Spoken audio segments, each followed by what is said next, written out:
Hi friends, నాకెంతో ఇష్టమైన మంగళవారం రోజున ఈరోజు కొత్త ఛానల్ యూట్యూబ్లో నాకు ఇంకొక ఛానల్ కూడా ఉంది.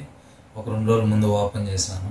ఇప్పుడు ఇంకొక ఛానల్ ఓపెన్ చేస్తున్నాను. ఈ ఛానల్లో మూవీ రివ్యూస్, రాజకీయాల గురించి విశ్లేషణ, సమాజంలో జరిగే మంచి విషయాలు, ఏదైనా బిగ్ బాస్ రివ్యూలు చేద్దాం అనుకునే ఆలోచనతో ఈ ఛానల్ ఓపెన్ చేస్తున్నాను. నేను పొద్దున్నే నిద్రలేయడం ఫేస్బుక్లో ఒక వాస్తవమైన ఒక విషయాన్ని ఒక ఫ్రెండ్ పెట్టుంటే, దాన్ని ఒక బుక్లో చదివి అతను పెట్టుంటే దాన్ని చూసి ఈ వీడియోనే ఫస్ట్ చేయాలనే ఆతృతతో ఈ వీడియో చేస్తున్నాను. లక్షల కాఫీలు అమ్ముడు విన the sky gets dark slowly అనే పుస్తకం నుంచి అతను ఒక సారాంశాన్ని తీసుకొని ఫేస్బుక్లో పెట్టడం జరిగింది. మన ఫ్రెండ్ ఎవరో ఆయన నుంచి నేను ఇది చూసి ఇదే వీడియో ఫస్ట్ చేయాలని చేస్తున్నాను. వృద్ధాప్యంలో డబ్బుల అవసరం గురించి ప్రస్తావిస్తూ ఆ సారాంశాన్ని ప్రస్తావించాను. నువ్వు వెల్లకలా పడుకొని ఆకాశం వైపు చూస్తూ ఉంటావు. గగనంలో నక్షత్రాలు ఒక్కొక్కటిగా మాయమైపోతూ ఉంటాయి. నిన్ను అరే ఒరే అని పిలిచే స్నేహితులు ఒక్కరు రాలిపోతూ ఉంటారు. నీ ముందు నిక్కర్లేసుకొని తిరిగిన పిల్లలందరూ ఇప్పుడు యుక్త వయసులోకి వచ్చి నీ చుట్టూ చాలా హడావిడిగా తిరుగుతూ ఉంటారు. నీతో మాట్లాడే సమయం కూడా వారికి ఉండదు. నీ మీద స్పాట్లైట్ ప్రసరించి మానేసి చాలా కాలం అయిపోయి ఉంటుంది. నీ జీవితం నువ్వు ఎన్నో సాధించి ఉండొచ్చు, కానీ నీ కీర్తి 4 దిక్కులా ప్రసరించి ఉండొచ్చుగాక, కానీ ప్రస్తుతం దాన్ని ఎవ్వరూ గుర్తించరు. ఈ సొసైటీని గురించి పట్టించుకోవడం మానేసి చాలా కాలం అయి ఉంటుంది. దాహంతో దూరంగా ఎక్కడో ఒక కాకి అరుస్తూ ఉంటుంది. నీలాంటి వృద్ధుడు ఎవరో నీకు అప్పుడప్పుడు ఫోన్ చేసి ఇంట్లో తన అవస్థ చెప్పుకుంటూ ఉంటాడు. నీ అమూల్య అభిప్రాయాలను చెప్పడానికి ఒక శ్రోత ఈ ప్రపంచంలో దొరికిన సంతోషం నిన్ను తబ్బిబ్బి చేస్తుంది. ఒక ఫ్రెండ్ అన్నా దొరికినాడు మన బాధ వినడానికి. యవ్వనంలో హెల్త్ ఇన్సూరెన్స్ మానేసి ఆ డబ్బులు పిల్లల కాలేజీ ఫీజుకి కట్టుంటావు. మధ్య వయసులో సంపాదించినది పిల్లల్ని అమెరికా పంపించడానికి ఖర్చు పెట్టుంటావు. లేదు ఆస్ట్రేలియాకి, ఇంకొక దేశానికి, ఇంకొక ఊరికి పంపించడానికి ఖర్చు పెట్టుంటావు. అందరితో నా కొడుకు అమెరికాలోనూ ఆస్ట్రేలియాలోనూ ఉన్నాడని గర్వంగా చెప్తుంటావు. ఎన్నాళ్ళకు ఒకసారి వాళ్ళు నిన్ను చూడడానికి వచ్చారనేది మాత్రం ఎవరికి చెప్పలేవు. అమెరికా నుంచి నీ కొడుకు సెల్ ఫోన్లో నీ పుట్టినరోజు తేదీ చూసి ఫోన్ వస్తుంది. నీకు నీ మనవడితో మాట్లాడాలని ఉంటుంది. వాడు చాలా బిజీ. ఈ కాలానుసారంగా రాబోయే కాలంలో కానీ ఎప్పుడైనా కానీ ఈ జనరేషన్ ఇంకా బిజీగా ఉంటారు. అర్ధరాత్రి ఏ నొప్పితోనో నీకు మెలకువ వస్తుంది.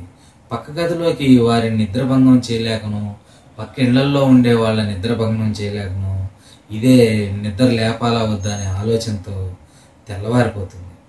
పక్క మీద గంటలు రోజులు తరబడి పడుకొని ఉండటం దినచర్య అవుతుంది. పుట్టిన కొత్తలో పక్క మీద శిశువు నెలల తరబడి కదలకుండా ఎలా ఉంటుందో తిరిగి అదే స్థితి సంభవిస్తుంది. ఒకటే తేడా ఏమిటంటే, చిన్నప్పుడు ఆలనా పాలనా చూసుకోవడానికి తల్లి ఉంటుంది. ఇప్పుడు ఎవ్వరూ ఉండరు. అప్పుడప్పుడు వచ్చి పలకరించే కూతురు, తప్పదన్నట్టు సేవలు చేసే కోడలు. నీ అదృష్టం బాగా లేకపోతే అనాథాశ్రమంలో కూడా నీకు అవకాశం ఉండదు. నువ్వు కొద్దిగా ఎక్కువ తిన్నా, అసలు తినకపోయినా మెడిసిన్ చదివిన డాక్టర్ లాగా నీ పిల్లలు నీకు సలహాలు ఇస్తుంటారు ఫోన్ చేసి. ఒళ్ళు వెచ్చబడితే నువ్వు చలిలో తిరిగినావను, జలుబు చేస్తే చల్లిన స్నానం చేసావను, కాళ్ళు నొప్పులు పెడితే గుడికి ఎందుకు వెళ్ళావను నిన్ను మందలించి నిన్ను విసిగిస్తూ ఉంటారు. ఎందుకు? నీ భారం వాళ్ళ మీద పడతాదేమో ఇప్పుడే అనే ఉద్దేశంతో. ప్రొద్దున లేచేసరికి అకస్మాత్తుగా ఏ జలుబో కీళ్ళ నొప్పులో ప్రారంభమవుతాయి.